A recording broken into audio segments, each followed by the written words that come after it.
Okay, so it's time for us to go ahead and get back into our coverage over the Avengers. Now, technically, we're covering the Avengers in the Heroes Reborn universe as we work through our coverage over the Heroes Reborn reality. So, we're also covering Iron Man, Fantastic Four, and of course, good old Captain America as well. Now, with that being said, we're going to cover a two-part storyline where it's going to be these brand new versions of the Avengers fighting against a brand new version of, well, Kang the Conqueror. Now, before we dive into the storyline properly, I kind of want to sit down and re-explain the whole idea of Heroes Reborn.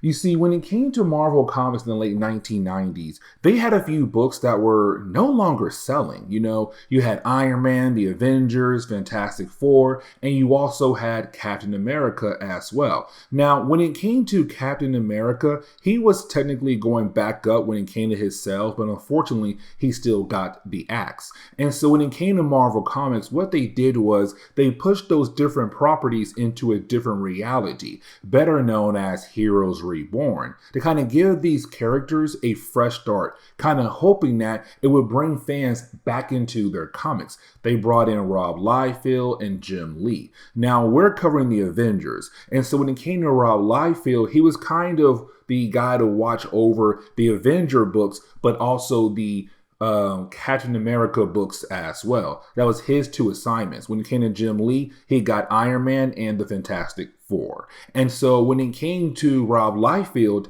he began to give us Kang in his two-part storyline to kind of give us some different ideas of what storyline could possibly go when it came to the Avengers. And so the storyline right here does pick up where our last video had left off at, where basically you had the Avengers fighting against Loki because he was trying to use Thor against the Avengers, but also use the Avengers to kill off Thor. Of course, things always work out for our heroes, but with that being said, you had Steve ask Thor to join the Avengers, which of course he did. And so now as we get into the opening pages of the storyline, we see Henry Gyrich right now being very upset about the idea of the Avengers recruiting a god to their roster. He's kind of like, what do you mean that they have recruited Thor to their team? What in the world is going on? Because for Henry, he wants to micromanage this team. He believes that superpower beings should be watched 24/7. Like, he hates the idea of power beings having the right to be superheroes at all in this nation. And so that kind of leads us over to seeing Thor being tested out by Hank Pym. Now, of course, this right here is not really important. It's just showing us how powerful Thor truly is. But while you have Thor going through a workout that Hank Pym had built up for him, you had Vision realize that there's something going on with Ultron here. That Ultron had the ability to upgrade himself without the help of anybody. So when it comes to Ultron, he's now Ultron too, but also he gave himself thumbs. And so for Vision, he's kind of like, that right there is not normal. Like, how in the world is this robot able to give himself upgrades? But while you do have some members of the Avengers kind of watching Thor go through that workout, for the ladies like Hellcat, Scarlet Witch, and also the Wasp, but not the Wasp just yet, they have went out for some, good old shopping and everything. You do have some customers freak out because they see Hellcat and she's kind of like, well, a cat lady, so it's kind of scary to look at. But you do have those characters right there just trying to relax for the moment. We do switch over to Hawkeye and Swordsman. Now, for these two characters, you do have the two characters at the moment right now just going through a training session. But for Swordsman, he kind of gives us a hint that when it comes to Hawkeye, Hawkeye hates authority figures, basically like Captain America, because for Hawkeye, he believes that he should be the one in charge of the Avengers. But while you do have our two heroes going through that training session, Orando's spaceship does appear right over Manhattan.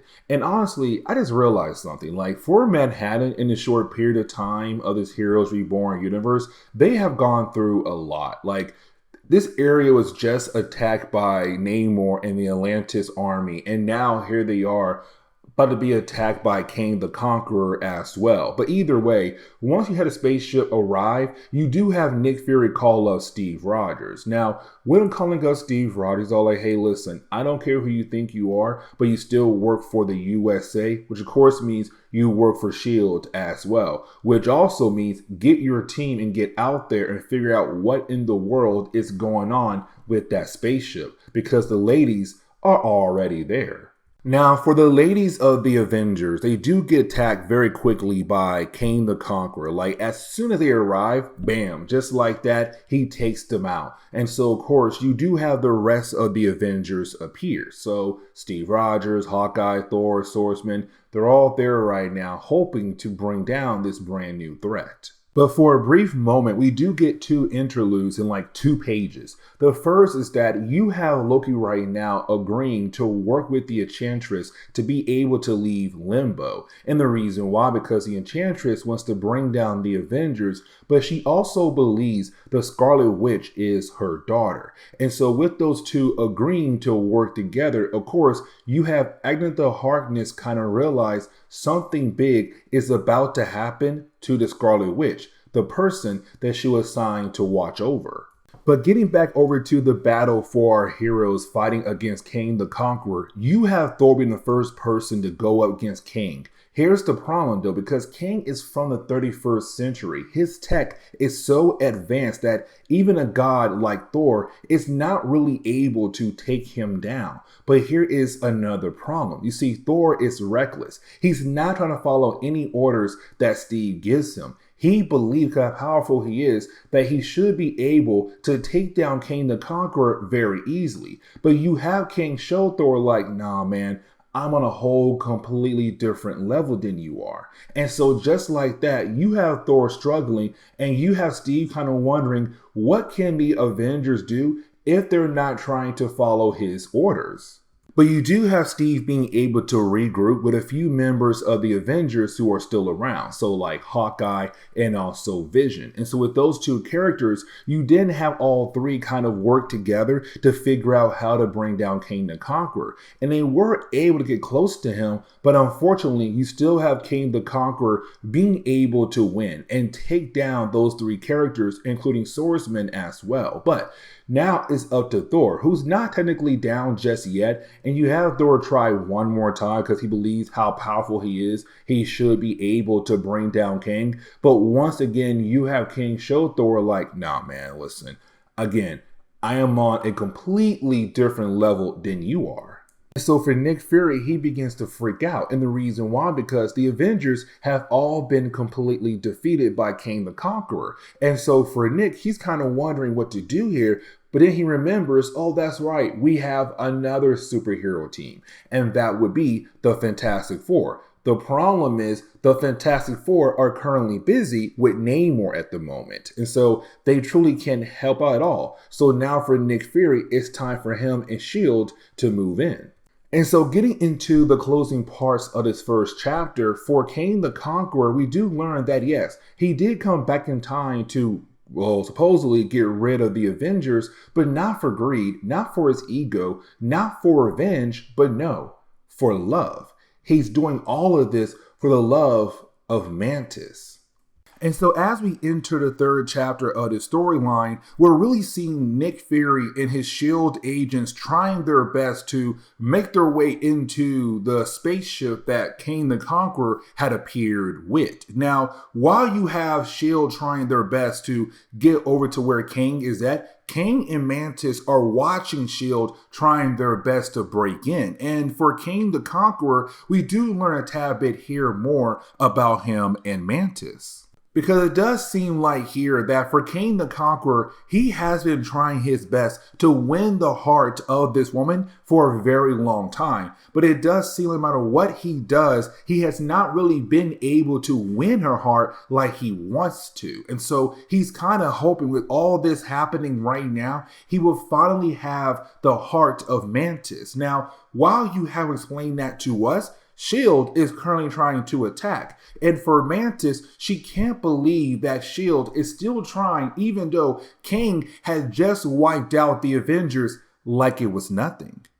But while you have that going on, we switch over to Janet, and you have her telling Hank Pym like what's going on with the Avengers. Like, hey, they all had just been captured. Now, while you have Hank listening to his wife, you have Ultron begin to act a tad bit different than what Hank had programmed it in the past. And so for Hank, he's beginning to realize there's something different about Ultron. It's beginning to change on its own.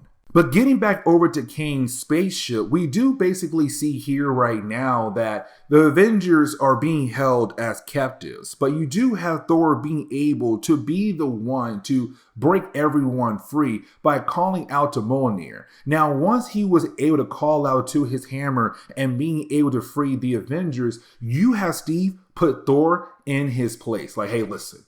You guys have to listen to me. We have to work together. If you follow my orders, my commands, then most likely we'll then be able to win the battle. But he also promised Thor, like, hey, listen, if you follow my directions, I'm telling you right now, I can give you that big battle you always wanted, that great foe that you want to bring down. Now, back on Avengers Island, we do pick up with Agatha Harkness, and we see her right now just walking through the defenses of Avengers Island so that she'll then be able to see the Scarlet Witch. But here's the thing, though, because this is not the real Agatha. The real Harkness is still back at home, and matter of fact, we see her being attacked, well, by Loki. So the question is right now, was that Enchantress pretending to be Agatha as a way to get into Avengers Island? And really, the second half of this story truly shows that if the Avengers are able to work together, to follow a plan, to use different types of combos, then they will be able to win against almost all their opponents. And so just like that, you have the Avengers being able to overpower Kang the Conqueror. But also, what makes the storyline a tad bit more interesting for me is that the Avengers were able to win without their different weapons. But once they were able to receive all their different weapons, just like that, they took Kang down, and Kang was not really able to deliver a single blow to the Avengers. Now, with Kang the Conqueror being defeated, it's kind of like, okay, cool, what to do next? But you didn't have Mantis run over to be on the side of Kang the Conqueror. Because for Kang the Conqueror, he's kind of like, cool, you know what? I lost. With me losing, that technically means I should go ahead and be killed off. So please, Steve Rogers, please, Avengers, go ahead and kill me off. But for Mantis, she begs to keep him alive. And it kind of shows here that she does have some type of love for Kang, even though at first, early on, it did not really show that she did love the man at all. But either way, once you do have Steve say, hey, listen, guys, here's the game plan. So for Kang the Conqueror, we're going to arrest him and hand him over to S.H.I.E.L.D. and call it a day. But while you have the Avengers believing that's what's going to happen, you then have Kang being able to teleport away with Mantis, just like that. Now you have the Avengers realize that Vision is no longer around, because earlier Vision was taken by Kang the Conqueror, but you didn't have Kang, his spaceship, shoot out Vision before it disappears. And so you have the Vision crash right in front of the Avengers. But with that happening, you now have to wonder, is the Vision is even alive at all? And the thing is, the story ends on that note right there. And so with that being said, guys, please leave me a like down below and subscribe. But guys, see y'all next time. Later.